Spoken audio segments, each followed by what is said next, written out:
So we have the extended version of the dream sequence right here. Sheldon comes to visit Yoshi in her hotel room after their meeting. Yoshi looks a little nervous at first, but then you see things get a little steamy after he throws her against the wall.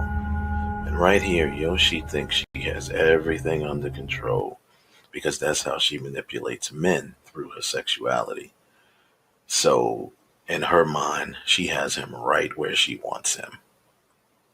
You see, that's Yoshi though. She's hot, she's sexy, she's manipulative. She uses sex to get the upper hand on men, get the win no matter what the cost. And as you can see, this is not exactly the result she was looking for. We shot this scene in Atlanta. Chuck Gomez was the director of photography. Great scene, good acting by Zasha and Wilner. For pop R&B artist Jamela. I picked Kelly. Yeah!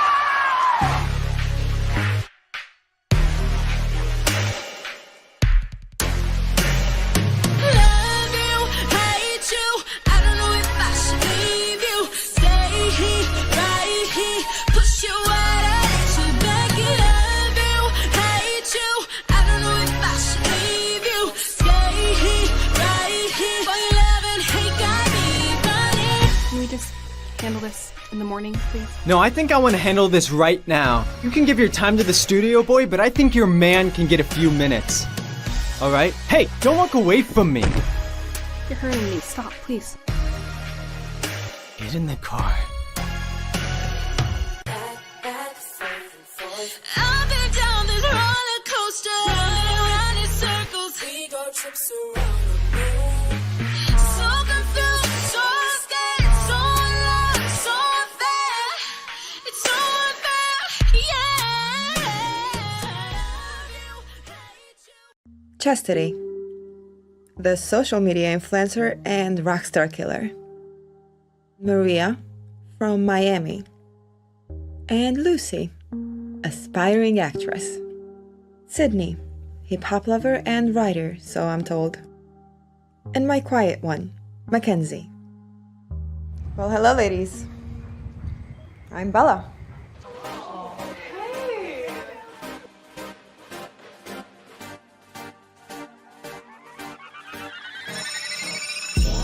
I have a question for everyone. Why do you think rich men cheat? Control. I'm going home. Don't go. Attention. You bring the total package to the table. You just need the right friends. Are you my friend? No, but you can be mine. And power. I stuck my neck out for you. Thank you! And I pulled the strings to get you onto this show. Take all three away. And he becomes desperate. So what's with the apples? Well, it represents knowledge, wisdom, beauty, and power. Here, you will learn how to gain ownership of all. I'm gonna send you the money for the ticket, and I already have your room set up at the Palms. You do that, babe. Because once you have possession of the apple, no man alive will have power over you. You make it sound so easy. Oh, it's not easy. Brett, look, I'm sorry. Save it! Save it! I get no auditions. I'm gonna stop you right there. I get no callbacks. I really need to get upstairs. They stole all my money. I don't know who the fuck you think you are, but you're no better than the rest of us. Right now, they have a do not disturb until this afternoon. If they call you, great. How is he gonna call me if he doesn't? If not, charge it to the game. Make no mistake, ladies. In order to succeed in this game, you must be willing to play it out till the very end.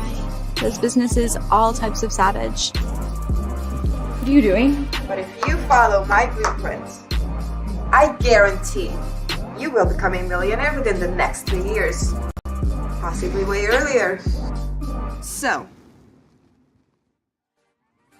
are you ready to take that step? Another day, another dollar. Ain't about money, don't you holla.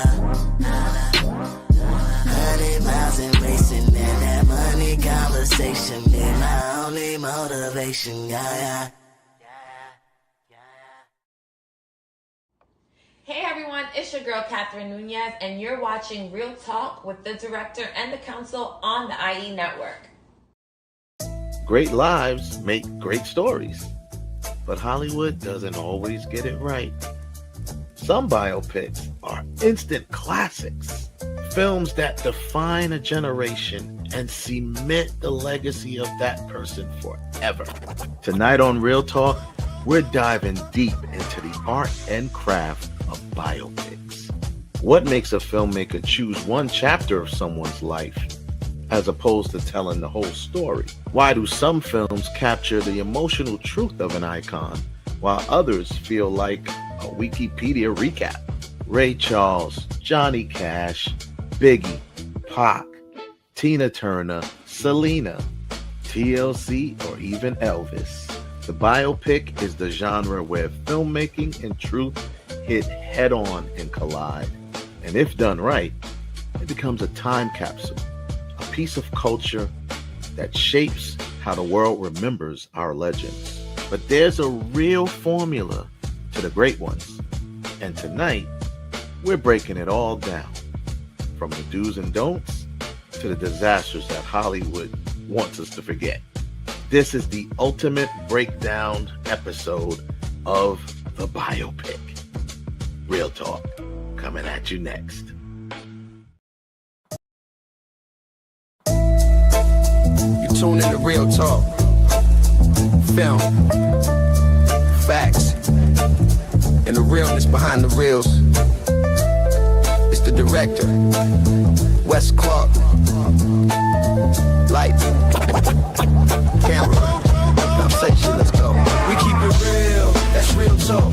Breaking down the game, no filter, just talk. From the classes to the blockbusters. Trust us, you can love us, you can hate us, but don't forget about us. We keep it real, that's real talk. Breaking down the game, no filter, just talk. From the classes to the blockbusters. Trust us, you can love us, you can hate us, but don't forget about us. Hey, what's up? It's Logan Brownick, and you're listening to Real Talk with the director. Hi, this is Alana Della Garza, and you're listening to Real Talk with the director. Hi, I'm Diane Franklin from Dead or Off Dead and Bill and Ted's Excellent Adventures. You're listening to Real Talk with the director. Hey, I'm Stormy Maya, and you are listening to Real Talk with the director. Hi, this is Monique Capri. You are watching Real Talk with the director. It's Vicky Judy, Orange is the New Black, and I'm here with Real Talk. Yo, what up? This is Jay Ellis, and you're watching Real Talk with the director. Hey, I'm Issa Rae. You're watching Real Talk with the director on Downhouse Radio. We keep it real. All I'm offering is the truth, nothing more. Nothing more, nothing less. What's going on? Welcome to another edition of Real Talk with the director and the Jedi Council. I'm the director. We will be with you for the next 60 minutes or so, maybe a little more, maybe a little less. Real Talk brought you each and every Monday by B2S Media. We broadcast via the World Wide Web live on youtube.com, IE Network, youtube.com/IE Network TV. And the social network itself, Facebook, aka Meta, and also on Instagram. You can catch us on Twitter from time to time. Don't really mess with it, but we're there. Yep. So biopics, man. This is what we're going to be talking about today. Since I've been getting a lot of, it's funny because there's quite a few biopics, obviously, out there. I've been getting a lot of feedback on the Michael Jackson biopic episode, and people's like, go into more detail on biopics. So cool. We're going to talk about that. But I'm going to break it down a little more, go a little more in depth into what makes a biopic work and what doesn't. We'll have some do's, we have some don'ts. Any of our guests that come on, if they want to give their top, we're doing top 10, but if any of the guests, even if you're in the chat room, shout out to the chat room, by the way, you want to drop in your top 10 biopics, you want to come on and do your top 5, you can do 5 or 10, it's no problem. If you want to do your Mount Rushmore, which is only 4, that's fine too. I'm going to give my top 10 of biopics, and we'll go from there, man. Of course, As always, we do the weekend recap. We'll get to a little bit of breaking new, not breaking, but a new updated news. We have some guests. And yeah, man, we're going to have a nice little conversation about this. So, weekend recap is brought to you by BoxOfficeMojo.com for the weekend of November 21st to the 23rd. Number 5, Rental Family. Never heard of it, but it's number 5 on the list. It just came out on the 21st. It has made about $3.3 million at the moment. An American actor in Tokyo struggling to find purpose lands an unusual gig. Working for a Japanese rental family agency. That sounds kind of interesting, actually. I may have to check that out. Number 4, The Running Man. This is the new remake of The Running Man based on the Stephen King classic. We'll remember it for you wholesale. No, that's sorry, that's Dick. That's Philip K. Dick. This Stephen King is called The Running Man. That's based on his Stephen King classic and based on the one from the 80s with Arnold Schwarzenegger. That made a total of $48 million. It came out on the 14th, so it's not doing that great money-wise. Then we got Predator Badlands. It's still at number 3 at this point. Made another $6.5 million over the weekend, bringing the total worldwide to $160.2 million. Okay, and that's Predator Badlands. Then we have number 2, Now You See Me, Now You Don't. Made another $9 million over the weekend, bringing the total worldwide box office at $146 million. That's what I'm talking about. It was a good movie too. I love that series. And number 1, Wicked for Good. I have this movie phone voice on. Number 1, Wicked for Good. That's what I kind of sound like. Youngins, y'all don't know what movie phone is, but anybody in Generation X will know what movie phone is.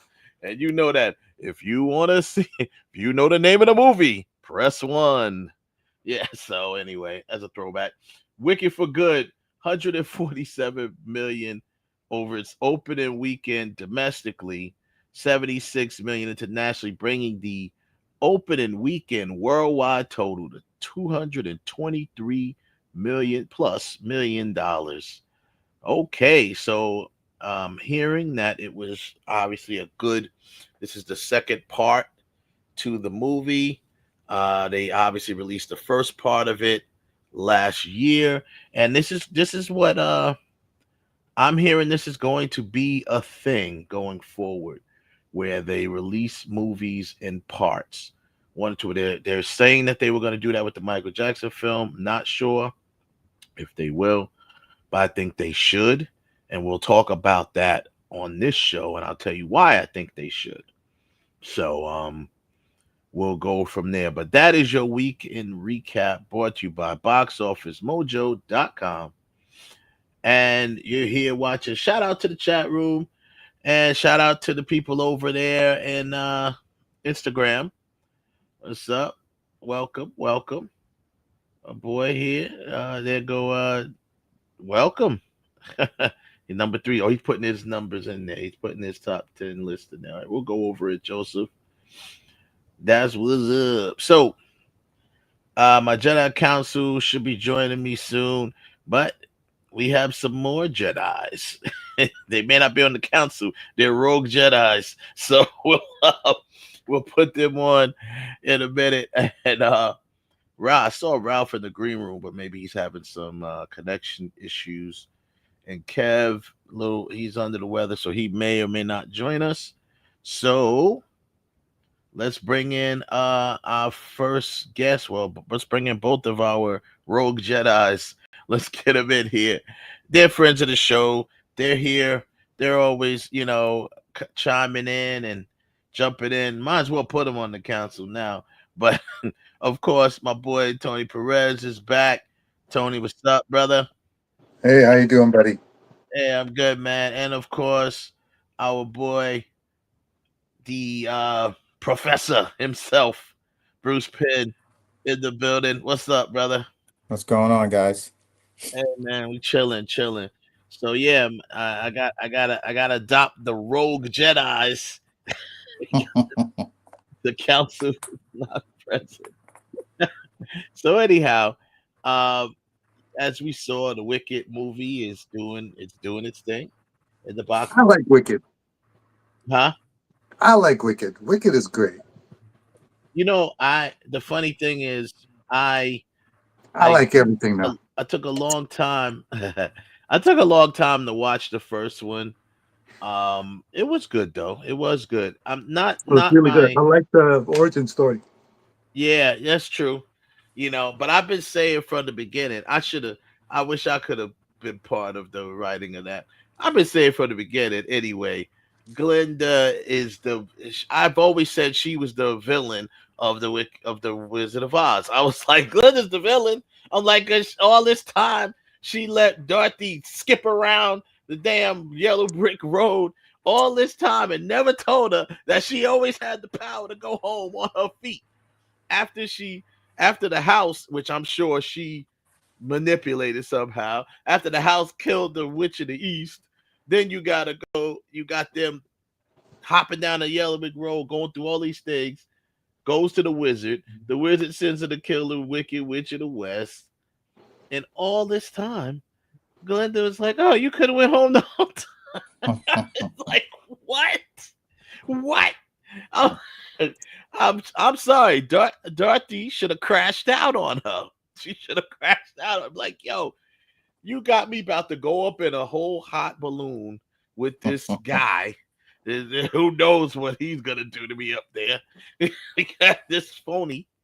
You got me going away with him. Well, they needed her to get their thing going, so I can see they why they did needed what her. they That's what did. I'm saying. That's why They I said, did need her. and I've been saying this since The Wizard of Oz. I've been saying this. I'm like, I used to say to people, you know who the real villain of The Wizard of Oz is? They're like, oh, I'm like, it's not the wizard. It ain't the Wicked Witch. I was like, it is Glenda. She is the villain of the movie. But yeah, so it's doing its numbers. So that's what's up, man. A lot of people are loving it. Predator's still up there. Predator's still doing its thing. It's number 3 on the list that I sent you a big old diatribe on that today. Yeah, I was reading that. Dude, Marvel's got their finger on that franchise. Marvel? Well, Disney. Oh, Disney. Yeah, they want to repeat Marvel. That's probably that explains why it was PG-13. Well, dude, they have to. I mean, they needed a Predator, which is, I told you, they needed him to be a protagonist. Otherwise, they couldn't move forward with it. I mean, there'd be other villains because there's other clans in that planet of the Gauchos, but right. So they needed a protagonist because they've always been the bad guys. Right, to stay in, because that shows you that they're gonna go away from the human factor then, for the most part. Well, yeah. I mean, it's funny though because they had Dutch in there, but they hadn't cut a deal with Arnold yet. Because they did that whole like, here's your planets where you can go, and the one shadow of it looked like a woman. That's actually the girl from Prey.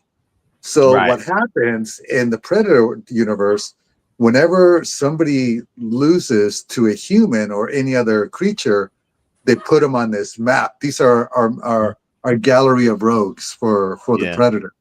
They may be dead or not if they lived 100 years before that, but they still have them up there as a gallery of rogues. Yeah. So whether they go back to look for them and they find them is a whole different story. They might find another human. But I love that whole concept. And they're letting the director, literally, I think he's going to run like the next 3 or 4 movies on the franchise. And they want to have their own endgame type of universe with it. And aliens are involved. The engineers ended up on cutting room floor. They're part of the whole computer and mother and stuff. So for me, that made everything, it tied it in together because it's been there for decades. Well, we'll see. We'll see where it goes. I still don't really like the movie. I They're went still and watched it addicted with again. the stuff, though. Yeah, I went and watched it again. Tried to give it another chance, and I was like, this time I came in maybe not in the middle because I've seen most of it, and then when I had to leave, so I went back to catch stuff that I didn't see. And like I said, it's an okay movie for me. Like it's not overly. I'm still trying to, it's just me stuck in my ways, and I'm still just like, nah, PG Well, the funny 13. thing is they tried to make the lead Predator like I told you, like a Luke Skywalker, or just like a very like a runt, so that way he had all these things to overcome. So they did that purposely. Originally, he was supposed to be missing an eye. He was supposed to be half blind. Yeah. So he had Yeah. all these things going against him. So I was like, wow, okay. I'm kind of glad they didn't do all that. But I don't know if you noticed that I had to watch it again to see this. He was missing a fang. So he's actually He technically was. I handicapped. noticed that he was missing a fang. I So thought they he's missing mentioned it too. So it's all these things that happen, and the father was embarrassed of him, so he just wanted him off. Yeah. And so there's just a lot of backstory to it that they didn't explain, that ended up on a cutting room floor. I think that it's like kind of like the Batman Superman film that got screwed up, and if they would have added that extra 10 minutes, if they would have had may the extra have an 10 minutes, it would have made a completely different movie. They may they may have an extended version of it. So also in the news, as we know, this Warner Brothers thing has been going on. We talked a lot about it in the past couple of shows. Nothing that I was going to make a whole nother show over again, because it's kind of at a standstill. We know that the updated version we know that the Crown Prince came here. That's funny. I was just about to call him the Clown Prince, thinking of the Joker, the Clown Prince of crime. But so the Crown Prince comes in, and we know that, and he's been to the White House. We know that. We still don't know exactly who they're going to back, but we do know that they're going to. They're not making Comcast an announcement till mid-December. That's what I heard. And Netflix, because they're so angry at Zack Snyder, because Zack said, because kind of Netflix like, hey, stick with us, and here's what we're going to give you. And Zack's like, no, I'm going to go out there with the real money. And so Netflix canceled all his shit today. Oh, wow. They canceled all his shows, all his stuff he's been developing all with the them. Stuff that he had working on with them, right? Yeah, they canceled everything today.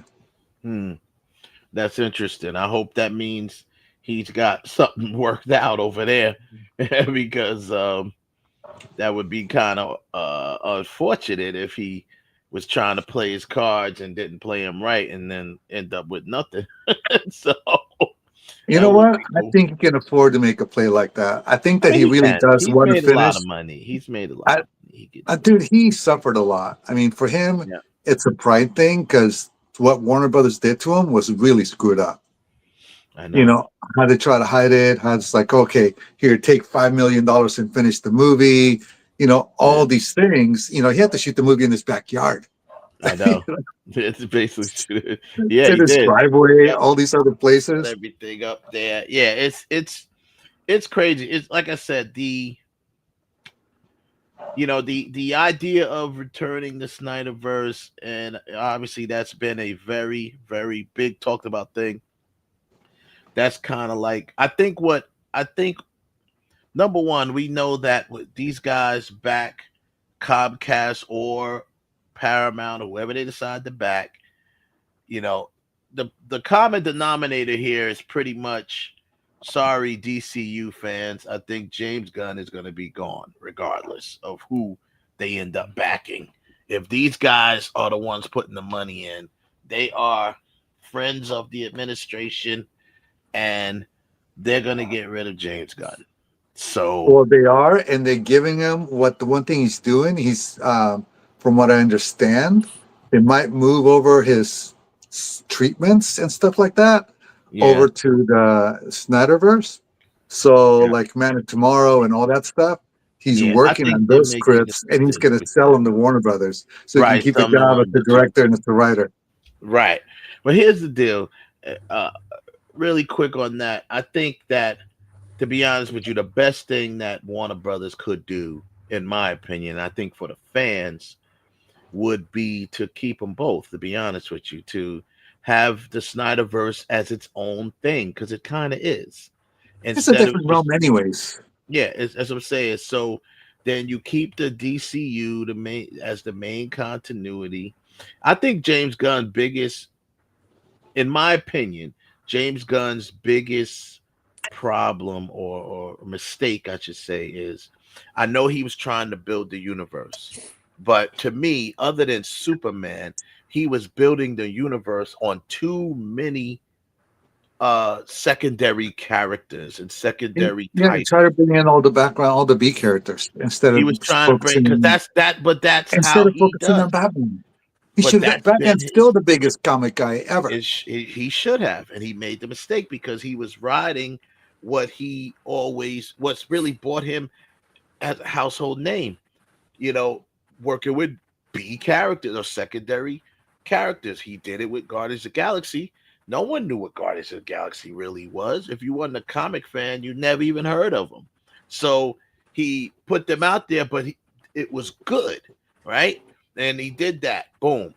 When he came and did his version of the Suicide Squad. Suicide Squad by itself is a bunch of B characters, except for Harley Quinn. But when he comes back and did his version, so he's really good at taking. And I'm gonna lie, his what was that? The Creature Commandos. It was actually good though. It was good. Some tight writing. It was animated. It was some good action. Some tight writing. He's good at doing that. However, you're talking about DC.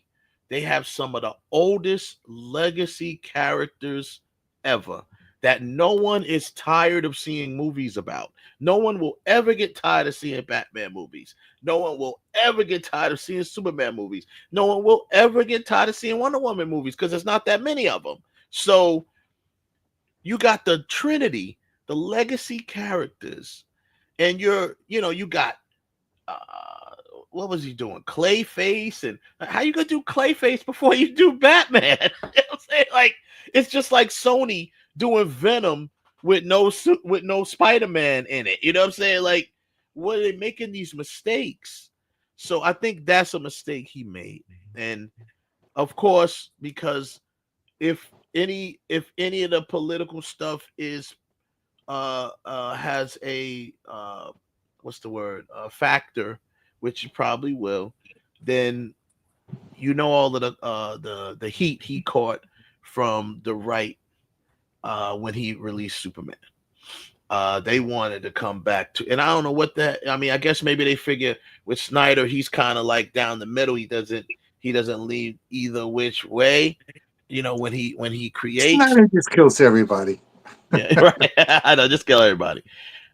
Maybe that's why they're like, all right, fine, bring back the Snyderverse, and they figure that taking a chance, if you're gonna get rid of Gunn, taking a chance, bringing back the Snyderverse gives you a guarantee group of fans that are going to come back or going to come and watch. They're guaranteed to watch it. The whole group of people, of fans, and the people that hated the Snyderverse, they're still gonna watch it so they can hate on it. So it doesn't matter. It's win-win. So people hate to hate. I mean, that's the reality of life. And they do that. They do it all the time. They're gonna hate regardless. So that's what it is. And I gotta say this. Look, you guys need to stop all this. Snyder is not coming back. Whoever buys it is not trying to appease all the DC fans, because you're never going to make them happy no matter who you put there. They're going to put the best people in place to run their universe the way they want to run it. You guys just got to deal with it. Just deal with it. You don't have a choice. Who is this guy? Do we know him? Well, wait. It's the evil bot. It's the evil bot. He's back. What makes you think that he's not coming back? Now, you just made a statement. The man himself said he doesn't want to come back. Oh, maybe they do this and maybe they do this. the man doesn't Oh, want to come so back what he to does it. in the social media really doesn't matter then. Well, here's He the deal. he'd been interviewed where he said he does not want to come Yeah, back. but Now, but the now you circumstances now have changed, Ralph. that's right. But so many things got. Well, if we do this for him, and if we do this, and if we do that, you've been making my throat dry. Yeah, guys, it's that you're not, your nose is not growing, it's your cough. Your body's regurgitating all the madness you're talking about, buddy. You guys, all these Snyder fans need to stop it. He's not coming back. But Ralph, okay, it's not just the Snyder fans. It's Zack Snyder himself that's on social media reposting things about the Snyderverse. Of course, he's not saying he's doing what Zack Snyder does, and people who are Zack Snyder fans, the reason why they're getting excited is because they know that Zack Snyder doesn't do anything for nothing. Meaning, tell you this. when he was doing, wait, let me finish. When he was doing, when everyone was saying that there's no Snyder cut, we'll never see the Snyder cut. When everyone was saying that, he was posting little things that let people know that there is a Snyder cut. It exists. And then all of that went on, he would post little notes, little hints. Little post-its. Right. Little posters of the Snyderverse and the Snyder cut, whatever you want to call it. He does this on purpose because he's not going to come out and say, hey guys, this is definitely happening. But if he's been posting pictures of Batman all week long. Right. You don't do that for no reason. You don't do that for no reason. Not him.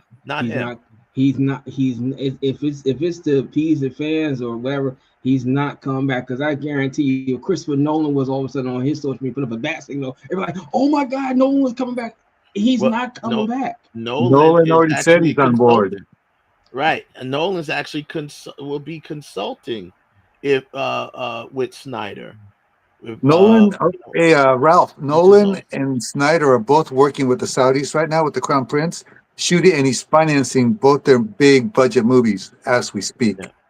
Yeah. So not the Snyderverse, but he's working on their other movies. So the Saudis are back in Odyssey. They're back in Odyssey. His next big budget release, they're back in that. Yep. Then that's cool. I'm just saying, all you the Snyder fans that's hoping on the wing and a prayer that Snyder's gonna come back and re-bless. Can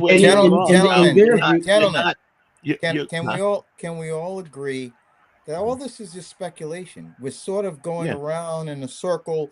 This is going to happen. Nobody can guarantee anything. I mean, we don't know because there's a lot of moving parts. We kind of get bits and pieces of this and that, and we all come to our own conjecture of what's going to happen. None of you can say, or none of us can say what's going to happen. With the Snyder fans, this is going to happen. You don't know that. You're guessing just like everybody else. Nobody can guarantee anything because probably the players themselves don't even know. So how are we in a better position to say this is going to happen or this is not going to happen? We don't know. So we can just stop all the noise about what's going to happen. We may have some speculation, but we can't make any guarantees what's going to happen based on what we hear, bits and pieces. So I just think it's all speculation. That's when I'm basing all my conversations. Newsweek, Hollywood Reporter, Variety, they're all saying them. Reporting and all things the like trades, the guys themselves. What I'm explaining to Ralph is Ralph seems to think that the Snyder fans are just wishing on a star when they're reacting to stuff that they're reading in credible sources like the trades and they follow this guy. They're fans. Yeah, there's some credible sources out there. Right. I'm not even debating that. I'm not even debating that part that if they said that there's a possibility that Snyder may come back. I'm not even saying. I'm just saying that. Really speaking, you kind of are debating that. You just said he's not coming back. You just said he's not coming back. No, that's not what that's not what I said. What I said is I'm not debating that. You said, that's exactly what you said. Can I finish? What I said there saying is that I'm not debating that it was reported that there's a possibility that he may come back. great. Is he actually going to come back? I still buy my opinion. I seriously doubt that the man is going to come back. You just changed it. Now I you did say not change it. doubt. You said You Snyder literally fans ought to said give it up because he's not coming back. Coming back. That's exactly what He's you not coming said. back. He's okay, not that's coming fine. back. So stand on that then. You think. Stand on that. You think. Okay, I'll change it. I believe he is not coming back. Perfect. Too many concessions going to have to be made for him to come back. And honestly, for so many people sitting saying, like, as Wesley said, well, I think where he made this mistake by he should have did Batman instead of Superman. That's not that once again, that's your opinion, right? Right. Exactly. I'm giving my the Saudis themselves have said that they're going to make, after the purchase is done, the Snyderverse their top priority. Okay. So, They've already said that. So okay, and that's what I'm saying. All we doing is reporting. We report, you decide, right? Right. So what we're doing is reporting, and you've decided, Ralph, that he's not coming back. That's fine. He's not That's coming your back. opinion. So, but I'm still gonna report it because this is. Honestly, so we report things. Because honestly, just from my point of view, my question is, why would he really want to come back? What's the real biggest incentive? Money. No. He wants to see his vision. That's why he wants to come back. He wants to see his vision finally finalized. But Snyder is a filmmaker. Unless whoever buy it says, whatever you do, if you come back, whatever you do, we're guaranteed we're going to. He's going to have 100% control. They've already told him that. No, he's going to have 100% control of the movie. That was it. That was 100% for the movie. Unless they said that, and Netflix has already done this. They already told people, yeah, we're going to put your movie into theaters, and they changed their mind, and it's going straight to the thing. So so until that part gets settled, who actually buys it, like Bap said, this is all speculation. It's all speculation. Well, Netflix canceled his stuff today, so he doesn't have a home at Netflix anymore. But if Netflix buys it, guess what? There is no Snyderverse because right then and there, it's killed right then and there. Yeah. So apparently the Saudis are outbidding him by crazy money. Right. If they made a move like that, then they're probably getting ready to pull out of the race because the Saudis have an insane amount of money. No, unlimited. They have unlimited. It's unlimited money. What in this factor, if I'm and they'll do it even if they lose money. They don't care. Regardless of the money factor, I'm looking at it is that why would I want to sell it to the Saudis? What have you guys done in the movie business? What are you talking about? Warner Brothers is in debt. What do they care what you do with it? They're gonna take the highest bidder. They don't care what you do with the stuff after they sell it. They trying to get. They seem to care because look who they've been shopping. They've been shopping it to people in the movie business. They're shopping to some average. No disrespect to Saudis, but whoever is throwing their hat in the ring. That's like saying Saudis in golf. Remember that? Remember they're paying all the golfers, the top golfers, billions of dollars just to come on over. They don't care. That's a different thing. That's another tournament. Okay. It doesn't take a rocket scientist to create a golf tournament. I mean, God, you could do that. Anybody with a golf tournament could do that. But the idea of making movies, right? I'm sure they'll bring in people that know how to run a studio. Exactly. Yeah. Money can buy resources. I mean, you think executives actually they bring in professionals. They're gonna bring in people to run it. That's why they're talking to Zack Snyder. They're not running it. The Crown Prince is not running the movie studio. He'll why they're talking to people like Snyder and Nolan and these people who are professionals and filmmakers. But this is a money thing. Common sense. It's, if Warner Brothers is selling, they could care less what you do with it after they sell it. That's not their business anymore. They just want the money. And they're going to sell it to the highest bidder. Because if they cared about who, they would have already made that deal. Remember, Paramount made offers to them before the Saudis even got involved.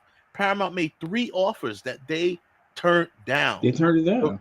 Right. Because there wasn't enough money. Because it wasn't enough money, not because of any type of artistic or creative differences. They want more money. Run it. But they don't care who's running it. They just want to get paid. If you and I had $1 trillion to offer, guess who'd own it? We would. We would, exactly. I agree. So that is the story is developing, and we'll continue to stay on that as we go. So moving along to like I said, last show we had we talked about the biopic for the Michael Jackson biopic entitled Now, this is Michael. not just about movies or like performers, right? It's like any biopic regarding Any any character biopic. in history. Any Okay, biopic. good, because that was It's my biopic. question. It's not just music or anything like that. Okay, good. Music biopics become very popular, but there's a lot of biopics out there that are not music biopics that people may not know they're biopics. One of them, or at least one of them, is on my list of biopics, but a lot of The people. Apprentice? No, that's not on my list. It's on the bottom of my shoe. It was on the good, bottom of my shoe. but I mean, he did a good performance, my man. He did a good performance. Yeah, he Who did a was really that? good performance. That was The Apprentice. what's his name? The movie The Sebastian Apprentice. Stan. Sebastian Stan. He played Yeah. Trump. He played Trump Okay. in The Apprentice, the movie about Trump. It actually was it was pretty good. It It's wasn't a really wasn't good bad. look at who the man is. Yeah, that's true. So so when you break down, what I want to do is kind of go a little in depth instead of just saying what my favorite biopic is and why. I want to go a little in depth onto why, not even why, how you some of the do's and don'ts of a biopic, what makes a great biopic, right? So here's my do's.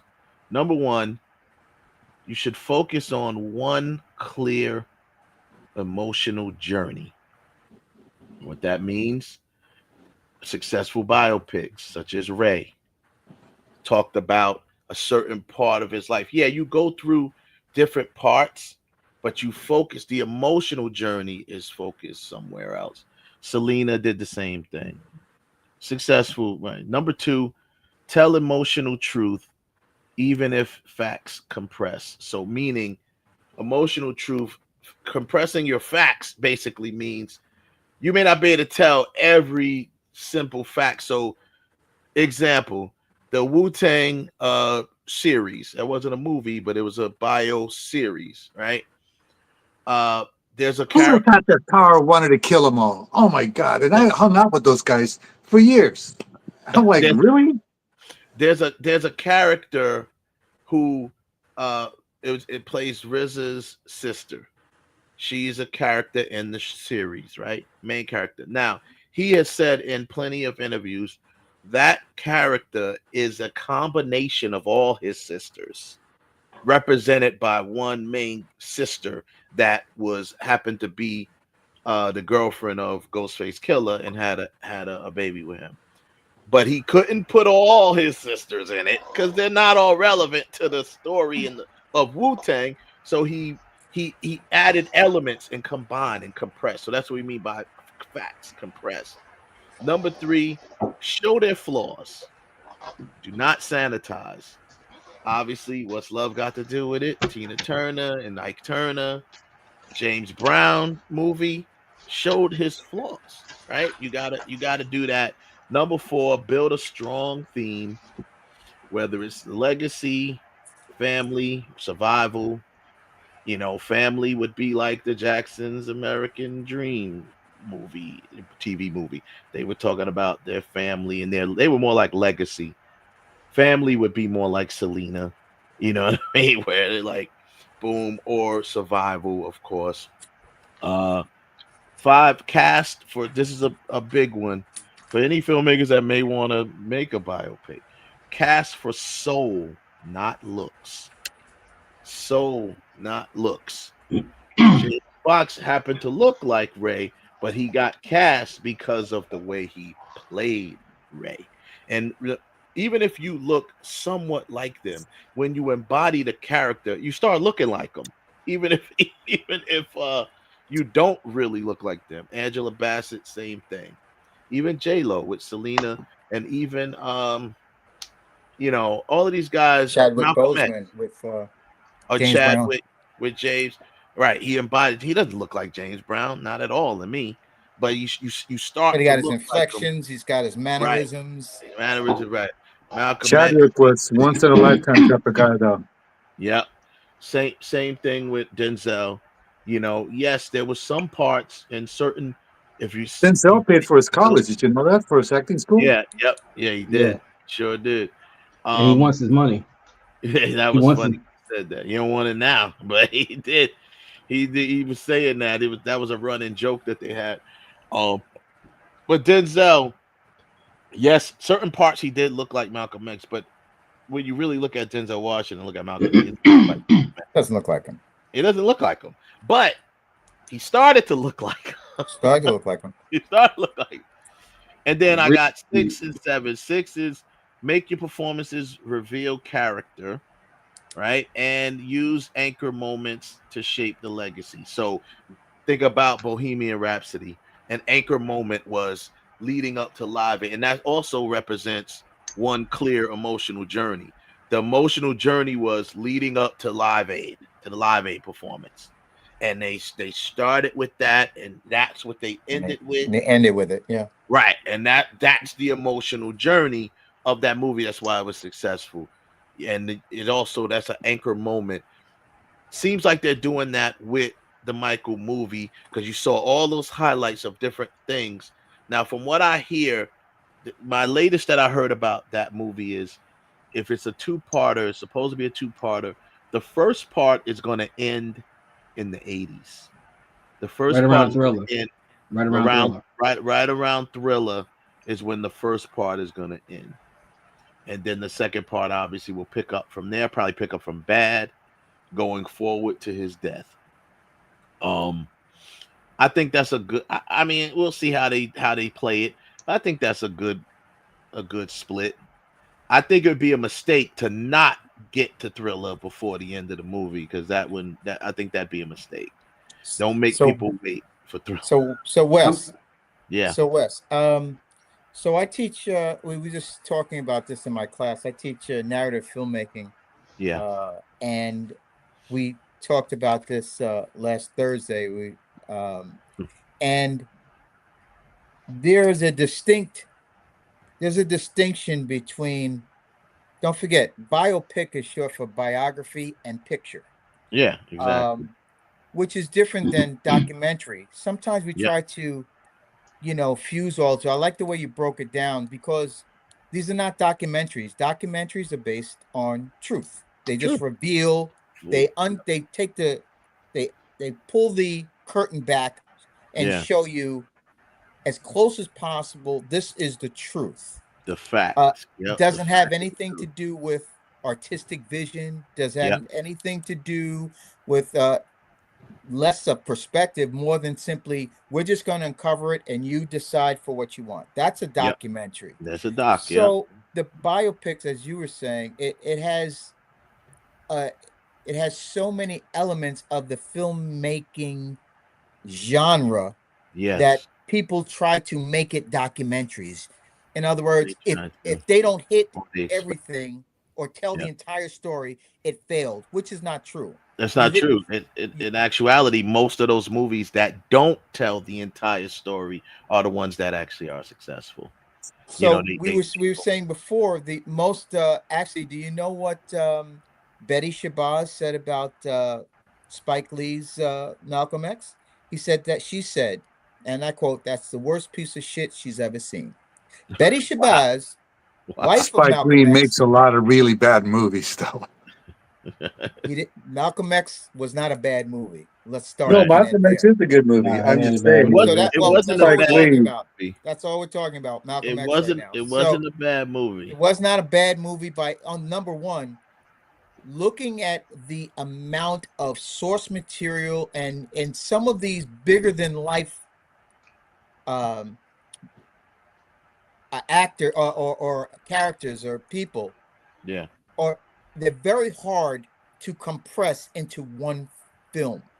They're just very difficult. Like Wes said, you have to pick and choose what angle you want to come in, because some of them fail because they try to do everything. They try to throw everything and make it a documentary, but it loses the luster of a very fine-tuned story.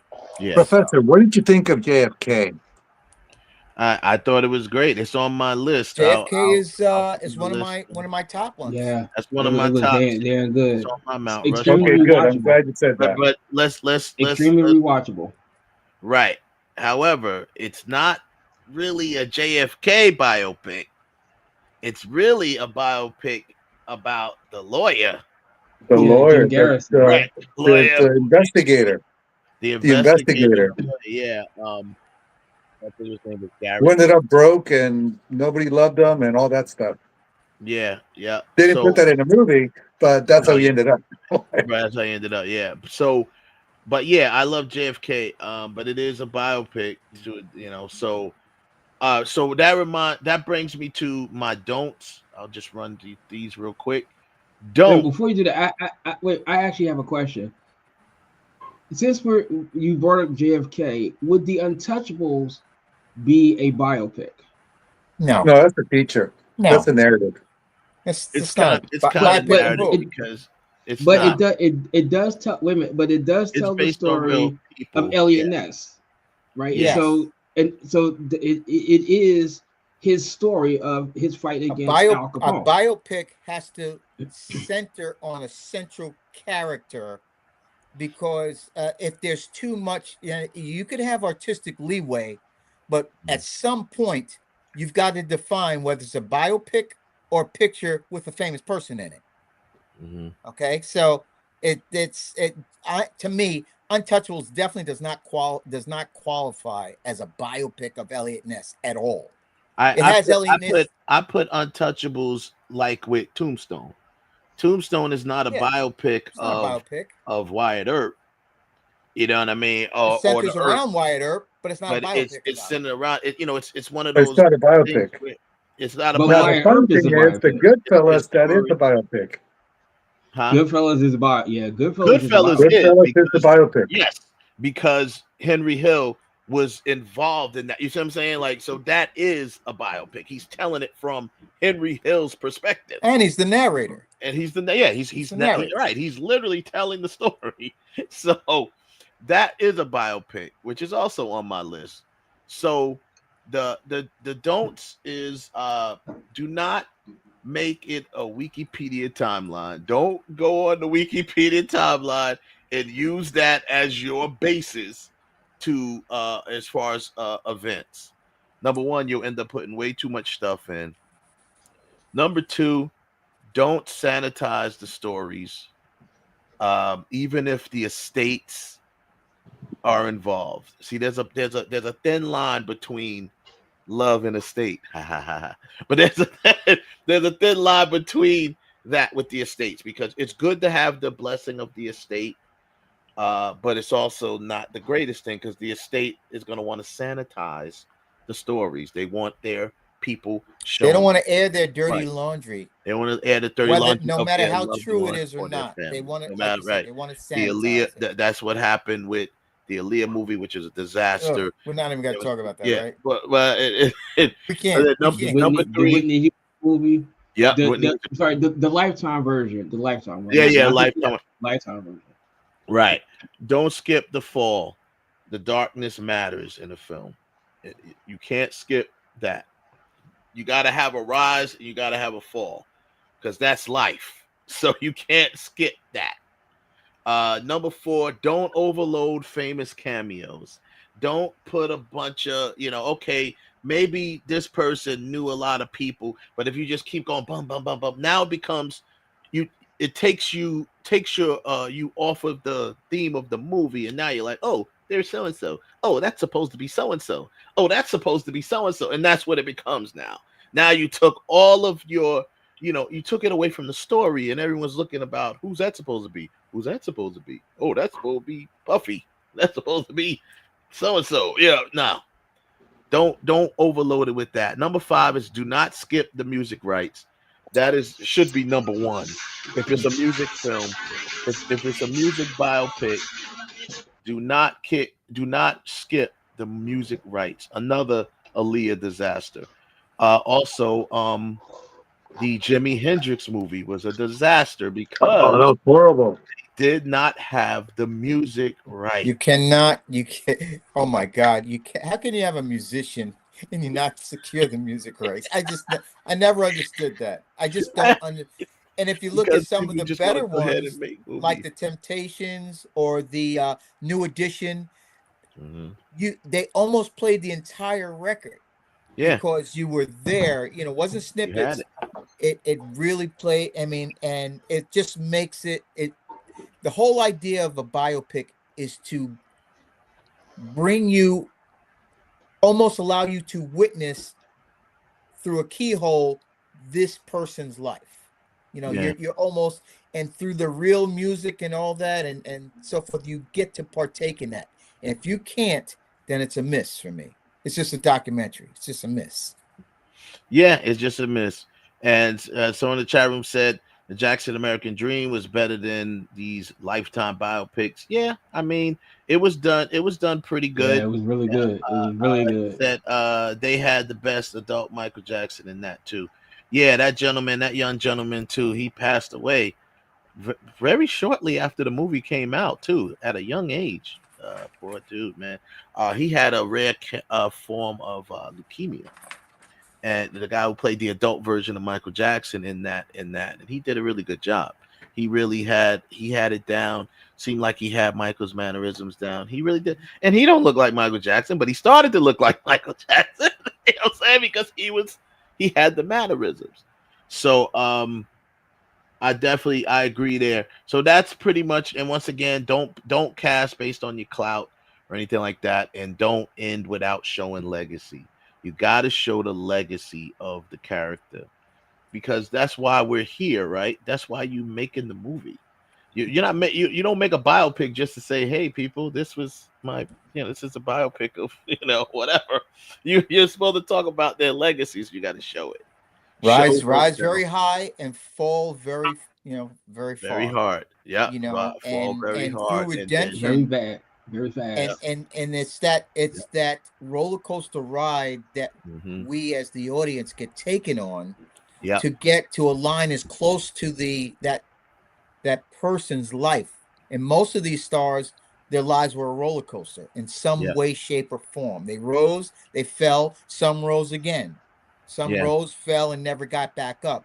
Either way, as long as you get taken on that ride with them and learn something new, this is why. So I think, Tony, you had mentioned Malcolm X. I'm not sure if you liked it. I don't think you liked it, but no, I liked it.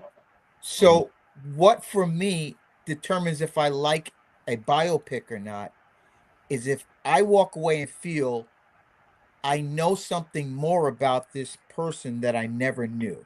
That's like why Elvis, like the Elvis documentary. I loved Elvis. Yeah, Did you see that one? That's why I walked away with Malcolm X with his flaws and everything else, because one, it was I never got a chance to, especially a biopic that you never got a chance to physically see these people or talk to them.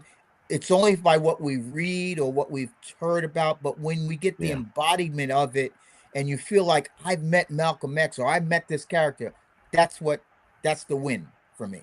If I feel I walk away, I felt like I met Malcolm X. I did. Right. I felt like I met him. You did. And that's that was all of those beats that I went over. Yeah. It hit in that film, right? Yeah. It had the emotional arc. It had the authentic performances. It had, the rise and fall. It had all the rise and fall was there. You know what I mean? You got to see that. You got it actually, and then at the end of the movie, if no other place, there's other parts of the movie, but if nowhere else, at the end of the movie, it highlighted his legacy. You see what I'm saying? That's what made the movie a great film, biopic. Now, I'm sure Betty Shabazz probably looked at it as expected it to be like a documentary. That's probably why she said what she said about it, and she has a right to say. I think more than just a documentary. I think more, as you hit earlier, a more sanitized version. More sanitized version. I think most family members, they don't really want to reveal their secrets, and I mean, they're opening up them, especially those that are still alive. Yeah. So yeah. when you put their dirt out there, they've got to live with that dirt. It's like if you do a Martin Luther King biopic, and there's many that's been done, and you know that Selma was great. He had some womanizing events that is documented. If you put out there, don't forget, his children, everybody, they got to live with that. So they may not don't say, want to hey, see leave that. that out, leave that part out. But And that's you what mentioned makes them Selma. human. That's you what mentioned makes them Selma, human. Tony. Once again, another successful biopic. Why? It focused on one emotional journey. It didn't go through the whole rigmarole. Civil rights movement. It went through that particular, focused on Selma. You know what I'm saying? So that's what made it a successful biopic. When you're trying to chronicle a person's entire life, I don't believe that can truly be done. You've got yourself a documentary. Yeah, you got yourself a documentary. It can't really be done in a movie unless it's going to be a 3 or 4 hour movie. JFK was a long movie. And like I said, it wasn't about JFK anyway, but you know what I'm saying? It was about the trial. It was about the lawyer. Yeah. But it had to be a long movie. JFK now people wouldn't go see it now because wouldn't go see it. The people won't go to movie theaters to see it now because it's too long. So and to correct something about Malcolm X, I'm not a fan of Spike Lee. He's over melodramatic on everything that he does, and it's just too much. That's why I said what I said. I'm a fan of Malcolm X. I'm not a fan of that's a Spike very Lee. large generalization you got. Yeah, there, that's Spike a touch Lee. much. He's just all of so his films, melodramatic. All of his movies, all of them, even Inside Man, that too. Yeah. That even I'm gonna say that's a touch much. Yeah, that's a little much. Let's just put it. I'm not a fan. I'm not a fan of Spike Lee. You're not a fan. That's fine. fine. I mean, as much as I like Malcolm X, I still think if you take that away, I think the best movie that he probably did. I know most people sit there and say, "Do the Right Thing." I'm always gonna sit there and say Clockers. I loved Clockers. Clockers was great and very underrated. Is was it the 25th Hour with Edward Norton? Very underrated movie, but very, very good. That was that was one of the few studio movies that Spike did. You know what I mean? It wasn't per se a Spike Lee joint where it was like a do this for us and we'll finance your other melodramatic movie you got coming up that you want us to finance. Wow. But getting back to the biopics. Yeah, getting back to the biopics. So with that being said, with these emotions, let me just ask the panel of people here, what would you say? And I mean, not to put you on the spot for the number one spot. What would you say is your favorite, or you think is the best biopic? In your opinion.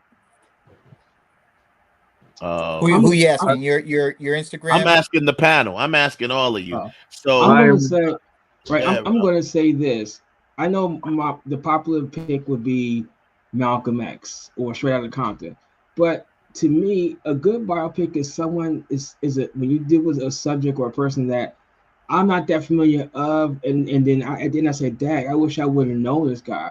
I'm putting La Bamba up there because I didn't know anything about Richie Valens when it came out. Gotcha. But after you found out about this guy, like the guy he wasn't even 20 years old when he was hitting all this stuff, and he was a Latino rock and roll dude that took a folk song and turned it into a rock and roll cut.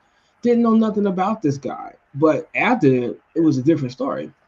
So it is not my all-time greatest one, but it's definitely one of, if it came on television, I would rewatch it. I've seen it thousands of times. Got you. So I'm gonna say La Bamba. Okay, that's a good one too. That was a good movie. What about you, Bruce? I mean, that's a tough question, but I just give me one of them, even if it ain't your number one. I liked James Brown. I thought Chadwick. Get on up. I did too. Get on up. Something about that hit home with me. Yeah. I like Get On Up. It was very interesting. Again, again, we could go for the bigger movies, the big blockbusters, and I almost said Ray, but I like what Chadwick did with James Brown. Get On Up for me was it kind of resonates a little bit with me. Yeah. Okay. Tony, what do you think? Wait. I'm gonna wait. He said Tony. He said Tony. He said Tony. Okay. A question just popped in my head. So I'll wait. So I'm going to give you two. I'm going to give you a musical version and a narrative. Can't do that. Well, one. Then it's Braveheart. Braveheart. Okay. Well, I mean that was a great film. I would think. See, okay, why I made this thing is because that was such an epic film. I mean, Jesus Christ, you took $100 million, but it was wonderfully crafted. It was a beautiful movie. Partially financed himself. Except for the plane up in the sky and the wristwatch. It was great. That was Troy. That was Troy. No, that was Braveheart. Braveheart. Well, it's not in Braveheart because it's in Troy. Because my buddy worked stunts on that movie, and I was asking him about that scene. And he's like, dude, I just want to forget about it. But my musical one is Bohemian Rhapsody. I said it. Yeah, but Bohemian Rhapsody. Yeah, well, with those, definitely anything that has to do with music, I kind of said what it should be. And it had all of those elements on there. It hit all of those elements. I definitely have that up there. Mine is Malcolm X, but all of those other ones are definitely every one that y'all mentioned. I definitely could rock with. So five pillar of biopics. First, before I go into that, Ralph, what was your question? You said the question I wanted to ask is since you picked Chadwick and Get On Up, is that the best biopic that he actually did? Of the three that he did, is that the actual best one? Well, he did the Jackie Brown. He did Jackie I love 42. He also did Marshall. Marshall, yeah. And the Ma Rainey one was kind of like a biopic, but it wasn't about his character, though. So when I say best, let me qualify, because I know when you say what's your best anything, it has certain type of quantifying elements in it. So when I say best, I said it also resonated with me. When I was a kid, I grew up to James Brown music. So there's something in that that resonated with me. Now, compared to Malcolm X, was Malcolm X a better movie? Yeah, yes, of course it was. On a much grander, was Braveheart a bigger, better? Yes, it was. But as personally, biopics normally strike a personal chord with its audience. Like Wes was saying, you have one emotional target or journey, and depending upon how you connect with that journey, you'll have an affinity to connect with that biopic. Right. So I grew up with the music of James Brown. There's something like New Edition. I grew up with that, but that wasn't part of my youth. My youth was James Brown. Got you. How he connected with the civil rights and during the Black Power movement. He was very instrumental in socio-economic stratosphere too, not just music for music's sake. So that's why I connect with James Brown, and it's a very physical role. Let's not forget that. No, it was a very, very physical role, and that's funny with the one emotional arc thing that we were saying, emotional journey, I should say. If I was to say, I know I said that Tombstone I don't see as a biopic, but if I was to see it as a biopic, it'd be a better biopic than Wyatt Earp. Wyatt Earp was about his whole life, and that was supposed to be like a quote-unquote fictionalized biopic, but Wyatt Earp fell short because it tried to cover too much. You see what I'm saying? Tombstone covered one portion of Wyatt Earp's life when he went to Tombstone. That was it. Yeah. You know, I was flipping through the channels the other night, and not the other night, but a couple weeks ago, and Wyatt Earp was on one of the cable channels I still got left, and I started watching it. I got about an hour into it, and I was like, I can't. It was. I get the fact that the man had a very interesting life, but it seems that he had an interesting life before coming to Tombstone. But my God, it felt like it was just to me. Wyatt Earp is the extension of Dances with Wolves. To me, it just felt like it felt like I'm watching a old West version of Dancing with Wolves. I didn't want to see it. I mean, it was too long. I mean, when you got Tombstone covered the most important, the shootout at the OK Corral, that was in Tombstone. You know what I'm saying? That's what everybody knows about the Old West. The shootout at the OK Corral, that was Tombstone. So yeah. So anyway, someone look at some of your readers. Do you see some of the comments? That's why I just put it up. He said, you need to redo the Tupac movie, the biopic. When I watched it in the theaters, that production felt like a Lifetime movie production, and that script at best was Wikipedia vibes. Yeah, I mean, I agree. And it didn't hit the notes that we said. It had the music rights for the most part, but it really fell short, man. It just didn't hit right. Yeah, it was not written right. How did you guys like Notorious, though? Notorious was actually a really good movie. No, Notorious was good. Notorious was done well. I didn't like the two. I didn't like it because all the show Tupac. If you ever actually sat there and talked and met and hung out with Tupac, he was not always this bitter, angry man that yelled at everybody. Did you hang out with him? Did you hang out with him? I've had a chance to hang out with him a couple times. Yes. Okay. No, he wasn't no bitter, angry guy all the time. Tupac only did that when the cameras was on him, because he was kind of like this. He had a persona that he had to put out there, right? The thug life. But most people that know him, I did not have the pleasure to meet Tupac. I know a lot of people that did know him and hung with him and knew him. I produced one of the first Tupac documentaries called Thug Immortal back in the late 90s. We sold a ton. I mean, I had a broken leg, and I was in the warehouse, literally filling up truckloads of video. That's what's up. I agree. He was just literally talking to all his people, and he wasn't that way. He wasn't like the way he's portrayed as an angry guy. He was an artist, and he was confused, and he had a lot of anger, and he was used by people and stuff like that. Yeah. So he's really a tragedy. He was railroaded. I'm gonna say, he just fell in with like the wrong people.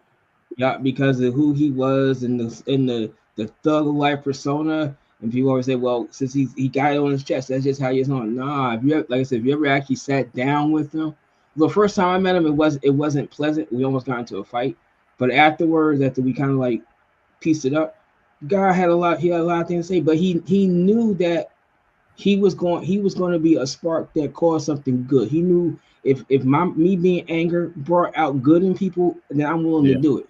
He knew that. Yeah. And if he kept acting, he would have stopped rapping. He would have been. He might have an Oscar by now if he was still alive. He might have an Oscar. Certainly would have. That dude would be so like on a different stratosphere right now if he was still alive. Like kind of like Snoop Dogg. Snoop Dogg is no longer in that whole thug crap. he's grown up. He's probably the most. He might be the most recognizable rapper.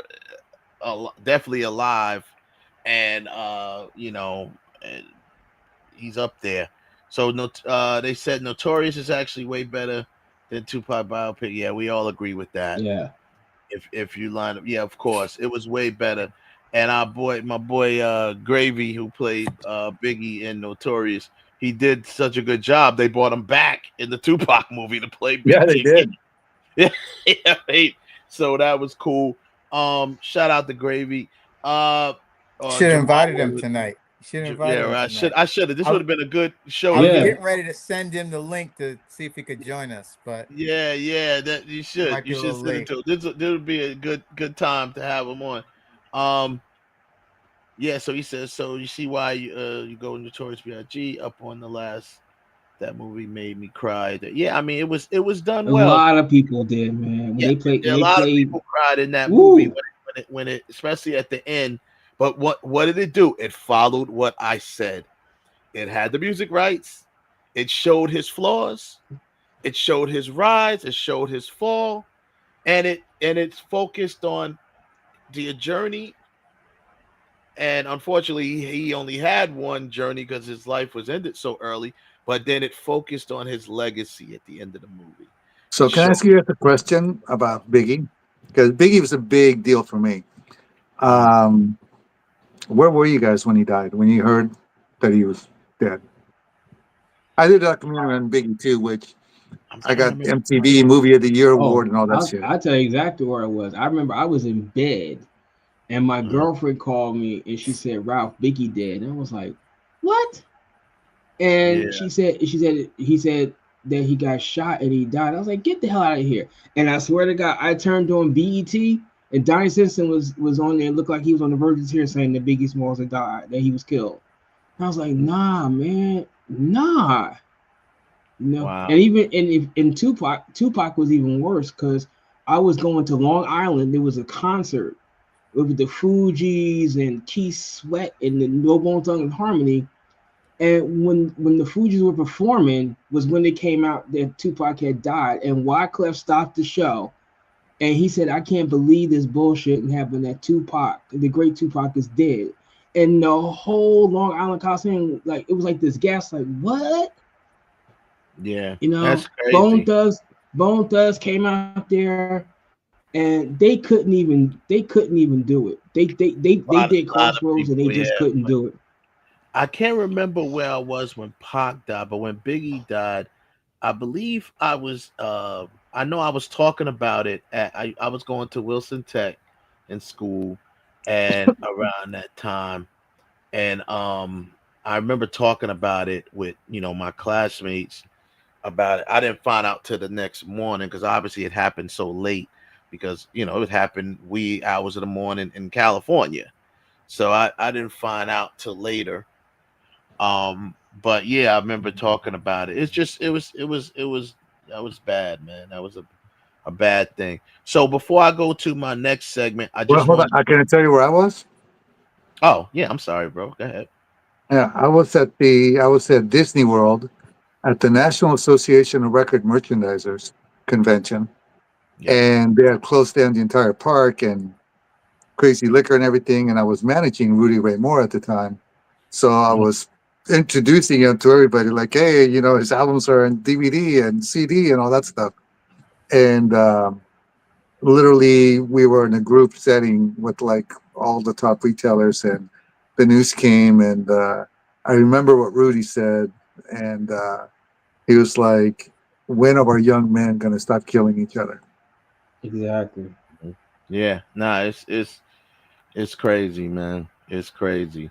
So, okay, so moving along with the biopic segment, I have a new segment that I'm actually going to start doing more often, and not just with biopics, with topics, period. It's called Inside the Writer's Room. That's going to be a segment that I'm going to start doing on the show. But for this show, Inside the Writer's Room, we want to get even a little more insight for people with biopics, right? So the 5 pillars of a biopic structure, I kind of mentioned them real quick, but there's 5 major pillars you should have in there, or should see. One is the inciting event or the inciting wound, if you want to say that. Trauma, injustice, childhood moment. You got to have that in there. All of the great biopics have them. 2 is the rise. You got to have the rise, like we all mentioned earlier. The grind, the struggle, the breakthrough, all of that. 3 is the fall. If you have the rise, you got to have the fall. The fall is addiction, whatever, betrayal, a loss, whatever the fall is. Number 4 is the moment of truth, which is the inner reconciliation. So there's always that moment of truth. Redemption, yeah. Redemption, exactly. And then, of course, we spoke about it already. 5 is the legacy, the final image the world remembers. These movies, I said in my opening, these movies are, when done right, it becomes that time capsule that makes people, it helps you remember this person, right? How these people are remembered. So those are major things. If that's not in the movies, then they're not going to be good biopics. So biopic disasters. Sorry, Rob. I'm sorry, Bruce. We got to do it again. The Aaliyah, Princess of R&B. Number one. Oh my God. The number one. Awful. No music rights, no family approval, or any sort of insight, and casting backlash. Everything that I said, use all of my dues. This had all the don't. They didn't have none. I mean, and funny thing with that is that my cousin, he got a Grammy nomination for producing that movie, because the Aaliyah movie, because they turned around and in the movie, the person's actually singing the songs. Obviously, it's Deborah Cox, but they had to go and re-record all that stuff for her, and he actually got a Grammy nomination for it, which was the craziest That's crap. Hilarious. Yeah. Well, big ups to that. But yeah, you don't want someone else to sing it. You want to hear her sing it. You want to hear the artist. They recorded, and on top of that, they did a bunch of songs that were not her hits. Like, except for they did like maybe At Your Best, because that's not her song. So you could do At Your Best. You see what I'm saying? And they did some other songs that she did that was on soundtracks. Ironic that they used At Your Best to the worst part for the worst movie. I know. We have here another really terrible movie, Britney Ever After. Meme-worthy acting, zero. I never even heard of it. Yeah, it was that bad. I'm guessing that's about Britney Spears. Yeah, it was just terrible. Mm-hmm. Wait, didn't Mariah Carey have one called? It's not a biopic. That's Glitter. It's a horrible. That wasn't a biopic. Actually, you know what? I'm gonna be honest with you. Glitter is not as bad as people make it look. That's what they're playing. Who's that? What's that? Who's on a jet? Okay. Like, damn. I don't know where that came from.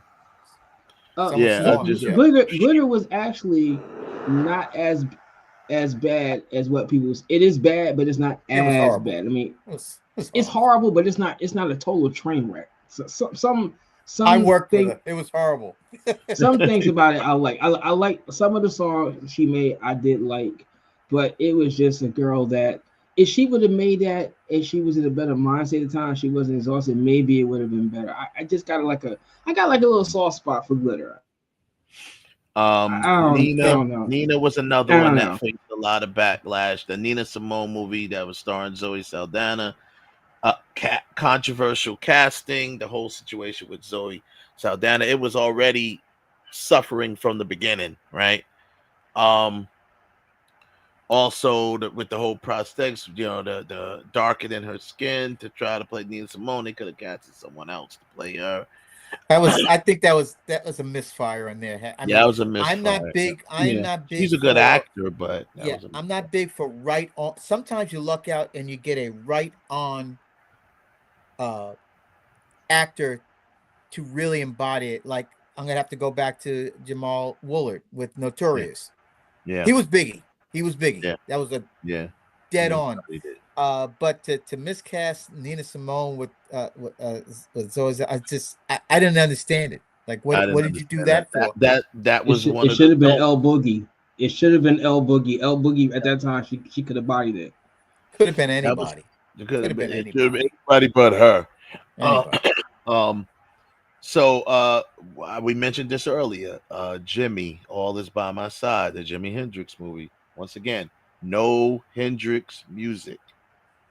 They didn't focus on the right thing. Wrong focus. They picked a time in his life that was not the best time to focus on.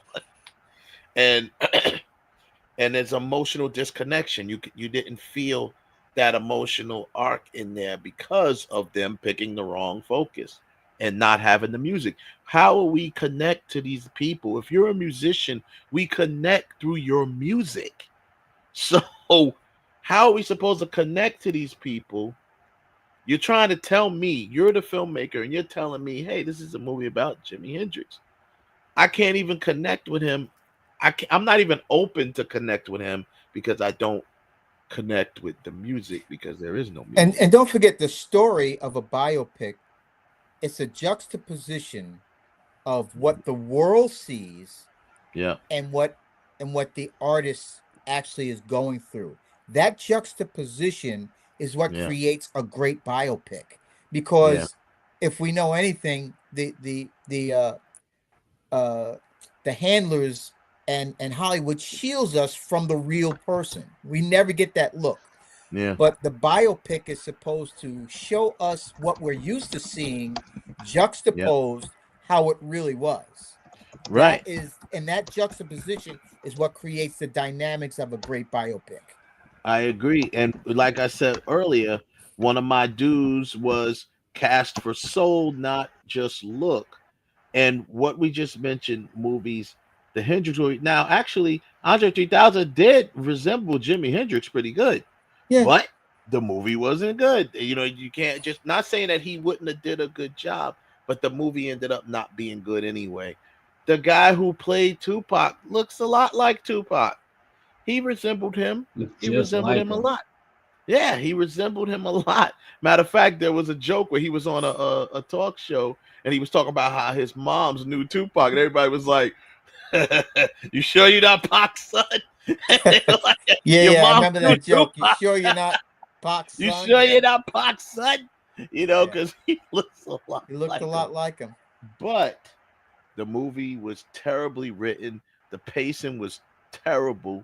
They didn't pick a pure focus in the movie. They were all over the place. And it had timeline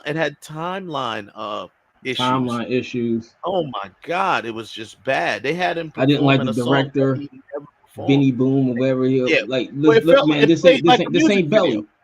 Yeah, this ain't Belly. This ain't Belly. Benny Boom is a music video director. Yeah, you know what I'm saying? He's not a film director. They tried to, you know, they kind of did that with Belly with Hype Williams. You know, Hype Williams came off of the music era, and Benny Boom kind of studied under Hype Williams. You know, it was making music videos. Hype Williams was making music videos. Yeah, right. But then he did Belly or whatever. Belly became, you know, then he made the transformation into cinematography, making films. Right. Yeah. So, but Benny Boom or whatever, he did a bad job. He handled this like a music video. It felt very amateurish, and very amateur, I should say, and it was really bad. But the guy looked like Tupac, so that's proof right there. Looking like the character or looking like the person, it's not enough. It's not enough. It doesn't. It's a good beginning. It's a good beginning.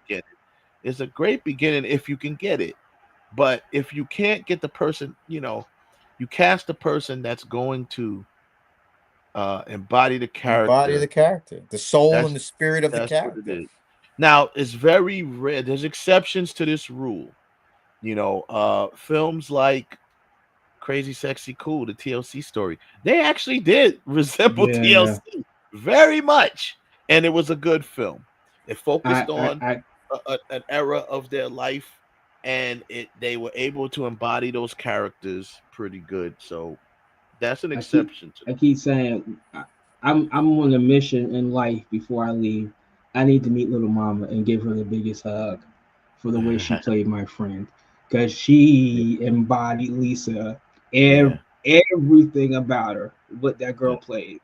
Even some things that you may not even have known about her, but she just embodied her. And I sat there watching. I was like, damn, Lisa is alive.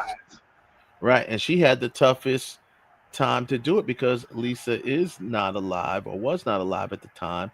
The other ones that were involved in it, they had the actual people to pull from. Yeah. She had to pull from archival footage and stories from other people and any encounters that she may or may not have had. I don't know if she even met Lisa before she passed, but she did a great job with what she had. and she pulled, as I said, this is an exception to the rule of what we're saying. They really made them look like them. In defense of the bad biopics, I will say this. Okay. Depending upon how much cooperation you get from the estate or from the family and friends, those might determine the ultimate outcome of that biopic. The more source material you have, the more complex of a character you can create.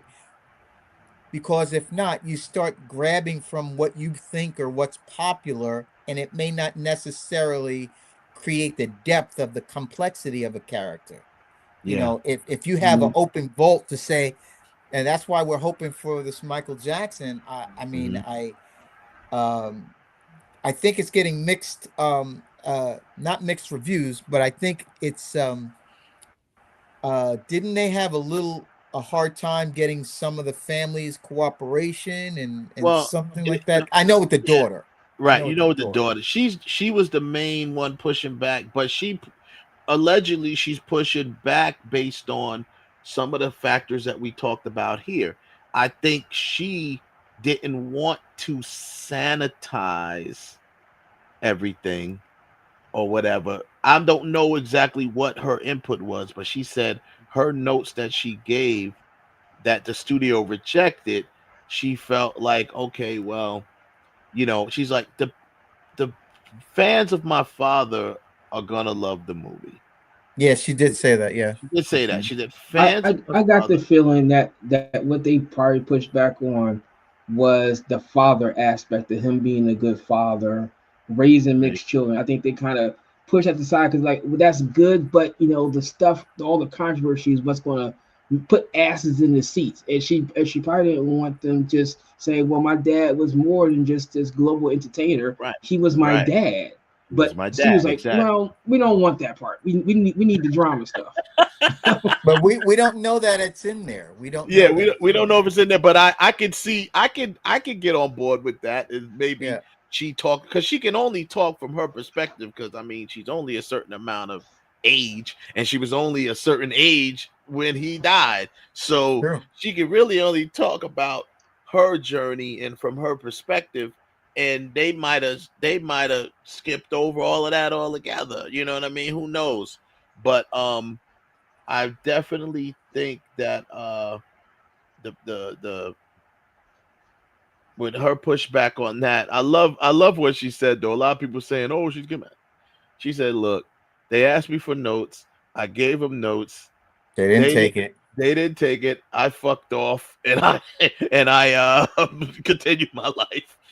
That's all she said. But she said, "But the fans are gonna love it." Yep. She said, but the fans will. That thing is gonna be a monster when it come out. They already said they predicting it's going to make $1 billion. I was like, wow.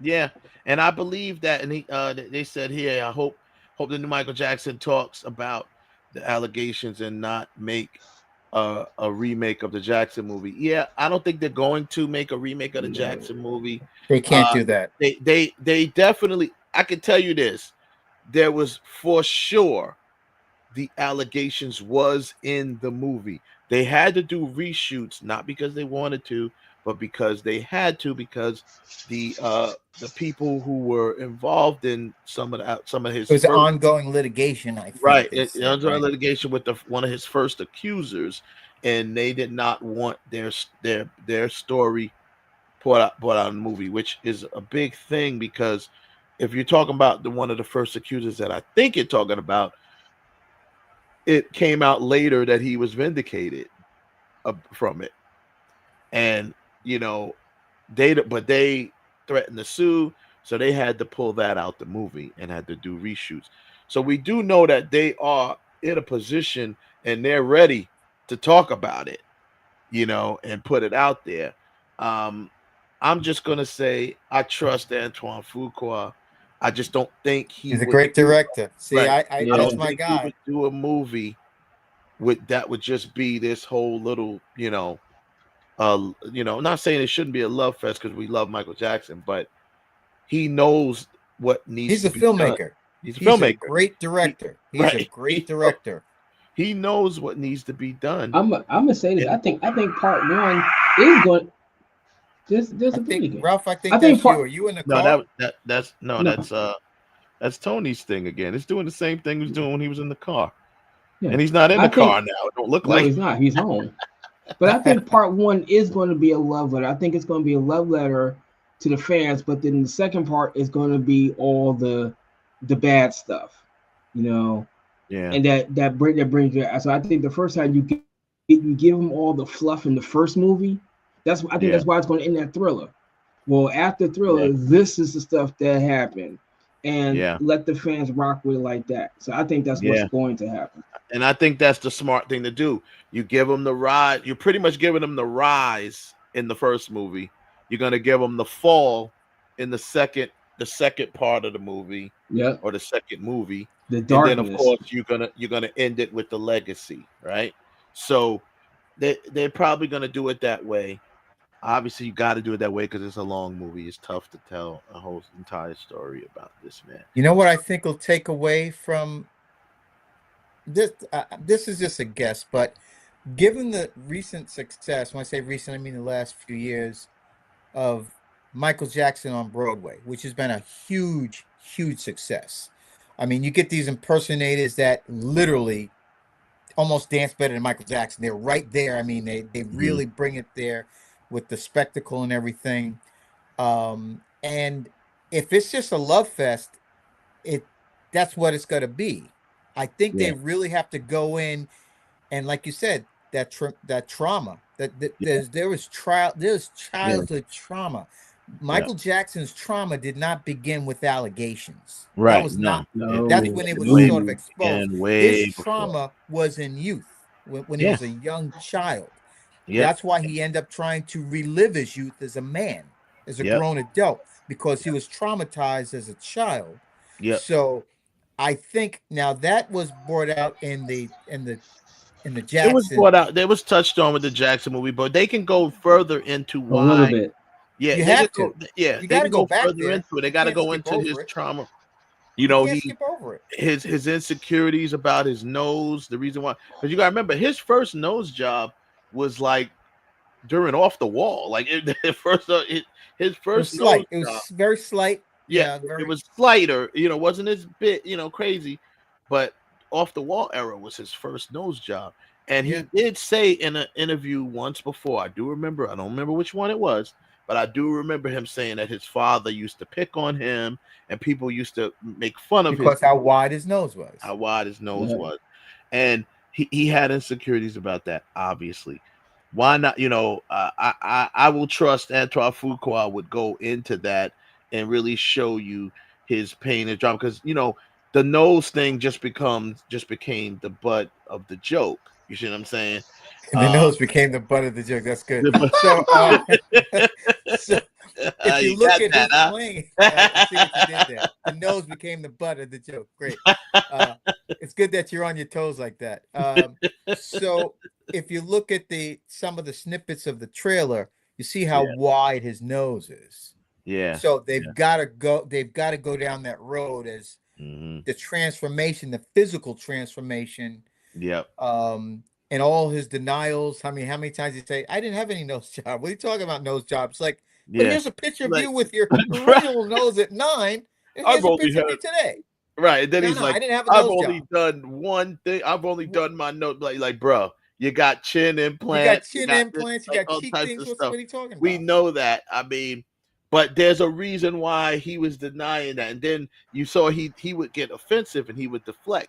And he's like, well, everybody does nose jobs. That's basically what he said. If everyone in Hollywood left Hollywood that did a nose job, there'd be nobody. There would be nobody left. Yeah. Yeah. Right.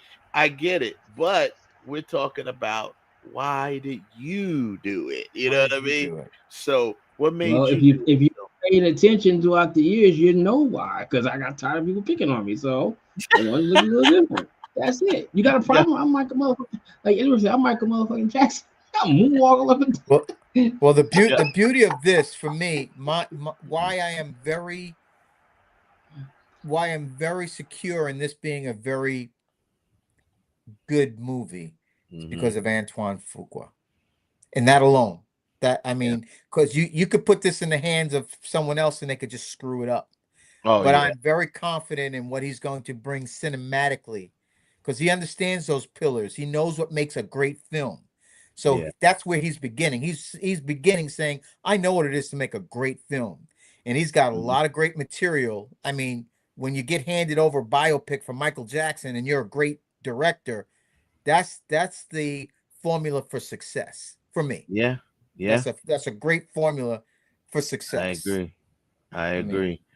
And what I'll do is, to kind of wrap everything up, I just wanted to say also, well, number one, I wanted to get you guys, if you want to give your Mount Rushmore of biopics, I know you gave your number one already, but if you want to, I am going to count down mine. I'm gonna be brief with it, and we'll go from there.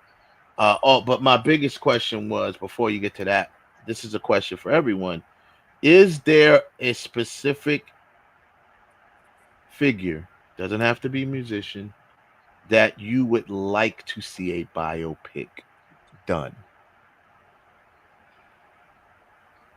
That's a question to everybody. I mean, the obvious answer for me is Prince, but we got Purple Rain. I don't need to see that. I don't need to see that. We got Purple Rain. That's not a real biopic. That's enough, though. That's enough, though. It's enough. I know, but still, it's enough. You can't play yourself in a biopic. Hey, wait a minute. Video. Hold up. Muhammad Ali did. He played himself, and he played himself in his biopic. Will Smith played Muhammad Ali. No. Remember, there was one. You're talking about the greatest. You're talking about the greatest. Yeah.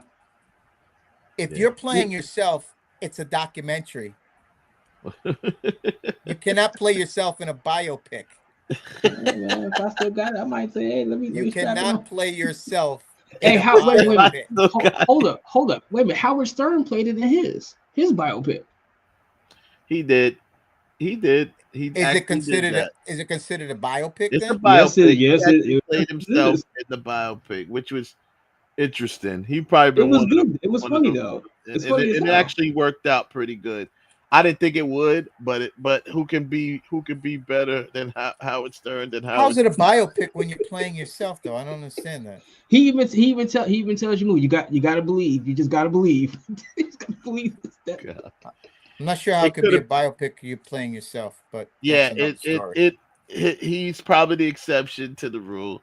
He did it. It was definitely a biopic. It was narrated from his perspective and his voice, and he actually played himself in it. But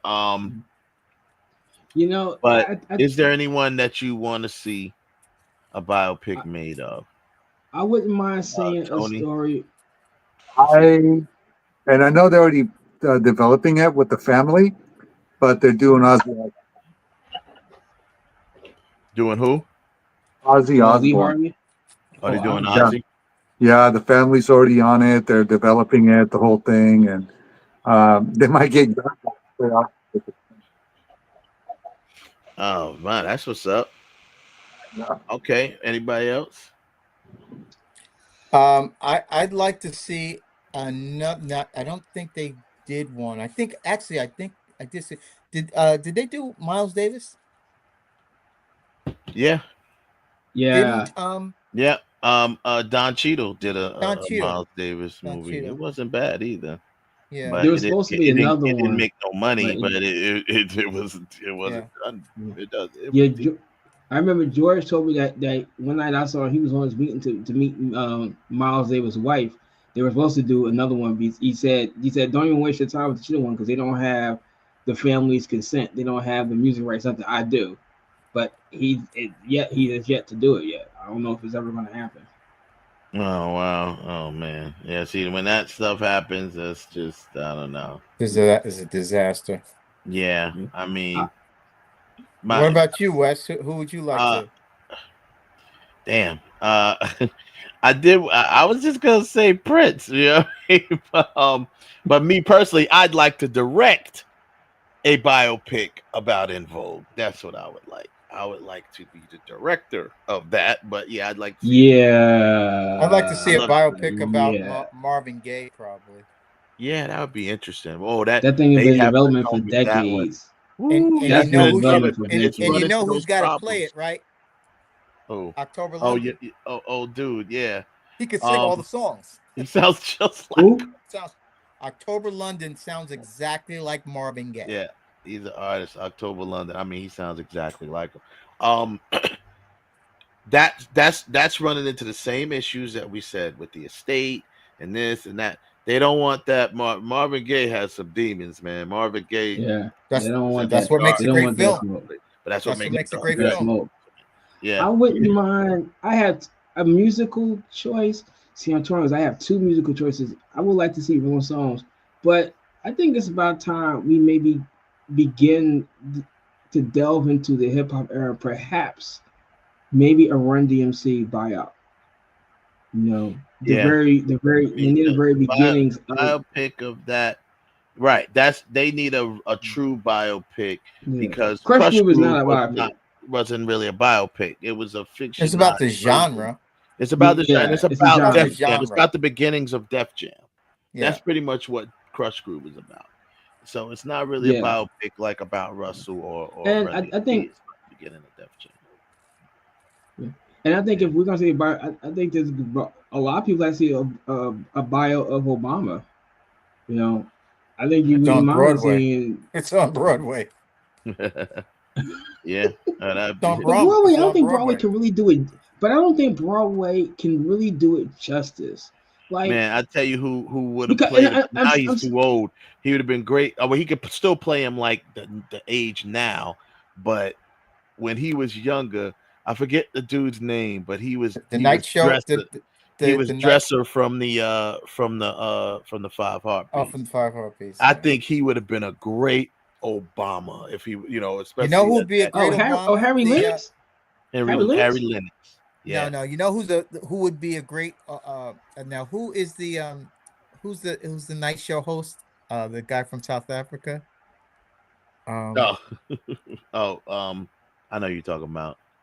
But I can't think of his name right now. Who's the Tonight Show host? Oh, I know what you're talking about too. No, he's part of the Daily. No, is it the Daily?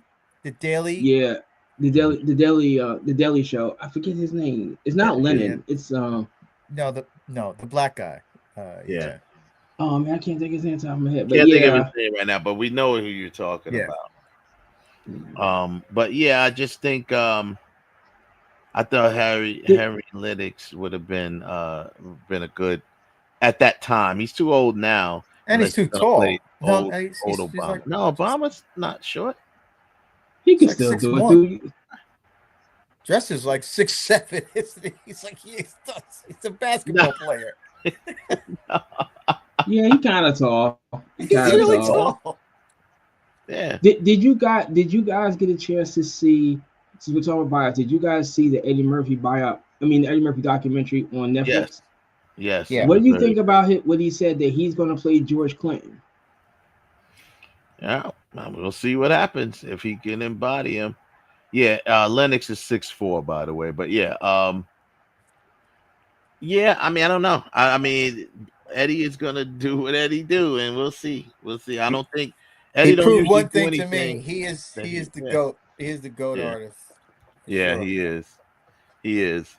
Okay, I'm going to quickly run down my top 10 biopics. Top 10? Yeah, it's gonna be very. Okay. Oh, brief. 10? I'm saying 10. Yeah, that's not a Mount Rushmore. That's a whole valley. Oh, I did. Yeah, my Mount Rushmore is the last 4. Yeah, you said Mount Rushmore. Yeah, I'm still doing my 10. Go for it. Number 10, Donnie Brasco. One of my favorite films, period, was Donnie Brasco.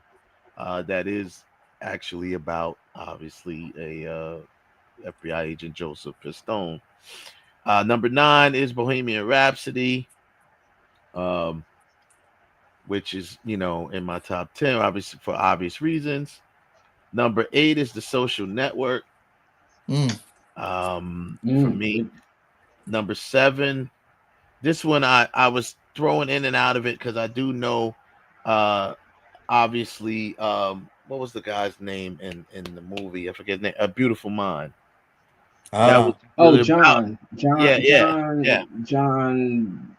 Just I can't think of his name right now, but just for the obviously for the brilliance of the film anyway. Oh, but that was done by Ron Howard. Ron Howard, of course, directed that. Beautiful Mind. Who directed that? It's a Number great 6, film. Yeah, great film. Number 6, Notorious for me. Number 5, which it was more of it was a multi-part movie, and it was the new edition story. I thought it was very accurate, very well performed, and it had all those hits. It had all of those beats that I talked about. Ray is number 4 for me. Number 3 is Goodfellas. So this is my Mount Rushmore: Ray, Goodfellas, JFK, Malcolm X. That's my Mount Rushmore of biopics. Wow. So it's Ray, JFK, Malcolm X, and Goodfellas. Mine's a little less demure. It's fine. My number 10 be Great Balls of Fire. I really like Great Balls of Fire. Right. I like it. They had the right. They hit the beats. They hit it. Number 9 would be What's Love Got to Do with It. Yep, that's definitely number 8. Number 8 be Goodfellas. Mm-hmm. Number 7, Straight Outta Compton. That was good. Yeah. Number 6 would be La Bamba. Mm-hmm. My number 5 is Bohemian Rhapsody. Mm-hmm. Number 4 would be Oppenheimer. 3, The New Edition story. Mm-hmm. 2, Ray, and 1, Malcolm X. Got you. Now I just want to say that I remember I said I was I was going in and out with A Beautiful Mind, which I just love it as a film. Period. It was a great film. John Nash. That's Nash. John Nash. Yeah, Nash.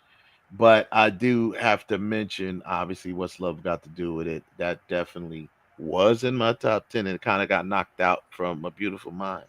But that's still one of my favorites. What's Love Got to Do with It? I know you mentioned that, and I forgot to. I have some honorable mentions too, such as like What's Love Got to Do with It, Raging Bull, Lincoln, and the Wu-Tang one. So 8 Mile. I thought 8 Mile. 8 Mile. 8 Mile was kind of a biopic. Not 100%. That wasn't about a specific. I don't think that was biopic is when you're about a certain person. He was a character. He was a different character in there. It was kind of. It was based loosely on his 8 life. Mile, right? 8 Mile is like Purple Rain. It's like Purple Rain. Based loosely on his life. A lot of loosely based stuff about their life. It's not, but it wasn't an official biopic. But it was a great film. Same thing with man. So that is my top. What do you got, Tony? What else you got? What you got, Tony? Well, I already did my feature, which is what I gave you guys. I'm just going to stick with music. And these resonate with me, which is why I'm choosing that. Hear that Compton, Notorious, the old impact in my life.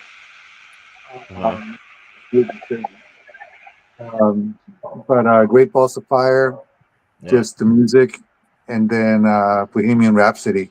My first album I ever bought was a Queen album. Oh wow! Really? That's dope. Bohemian Rhapsody was very well done. Hit all the beats we talked about. Bruce, do you got any that you? No, I've already talked about the ones that I really like. But I'm surprised we didn't mention Serpico.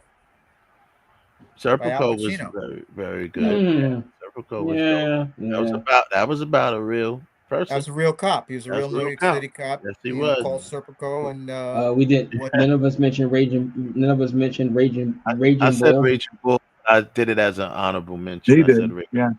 I mean, I could have picked a bunch of movies, but I figured this is just music.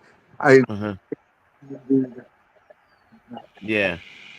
Okay. Well, before we go, in the chat room he said he didn't like the Wu-Tang biopic. He said it was not good. It wasn't Wu-Tang enough for you? It wasn't Wu-Tang. I particularly actually did like it because it did hit those beats. Number one, it focused on a particular part. First of all, it was told from the RZA's point of view. I'm curious why this Yeah. why this audience member said it's not good. Yeah. Put in the chat. Relax, put in the chat why good. you think it's not good, not just why was you not thought good. the Wu-Tang movie That's was a general not good. comment. Make a specific reason why it wasn't good. Why you think it wasn't good. I agree. Yeah, put it in the chat, and even if we don't get to it today, we'll get to it next time. But definitely leave it in there because it can post on the comments as well. But yeah, I thought it was handled well. Once again, compressed. It had a lot of compressed facts, and that's what people seem to have a problem with. But once again, you can do that because you can't have every little thing. All of the members that who complained, well, that's from RZA's standpoint. Yeah, he paid for the movie. It's gonna be from that standpoint. He's not gonna produce the movie. He produced the movie. Standpoint. And let's be honest, if anyone's gonna tell a Wu-Tang story, if I had all of the Wu-Tang members lined up, I'm listening to the RZA. Why? He started the group. So I mean, he's the Abbott.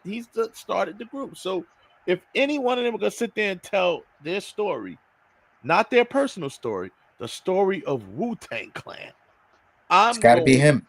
It's got to be the RZA. It's got to be him. You know what I mean? So it can't be Capadonna. Everybody can't be Capadonna. Yep. But yeah, man. So anyway, that's good. That's pretty much the show. We'll definitely everyone leave your comments, your thoughts in the comments. Like and subscribe to the IE Network. Of course, share this video with your friends, if you please. And most definitely, man, I thank my guests tonight for coming on. And I am going to, like I said, go forward with the Inside the Writers Room segment. We'll start doing that when we talk about different, even if we're not talking about a specific movie that day or that particular show, I will pick a movie that we can focus on and go inside the writer's room. And oh wait, did he drop it in here? Yeah, he's on. I think they needed to make the actors act like or emulate the street characteristics of the Wu-Tang Clan. Okay. That's what I mean. They gritty said, okay, I got you.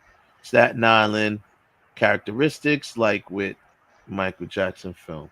Okay, so you didn't feel that they embodied the street side of it from the characters. It says actually the most popular. He's the least popular RZA. I mean, really, I get to Method Man is the most popular. I think he should be the least popular. Well, I mean, Method Man is definitely amongst most people the most popular.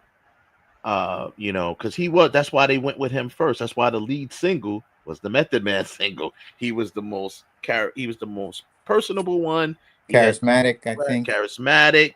He was definitely the lead guy. But I appreciate you dropping that in there. That's what's up. I didn't see the Wu-Tang thing. Did they put that in there where ODB and his girl went to after they made their record? They went to the food stamp to go get their food stamps.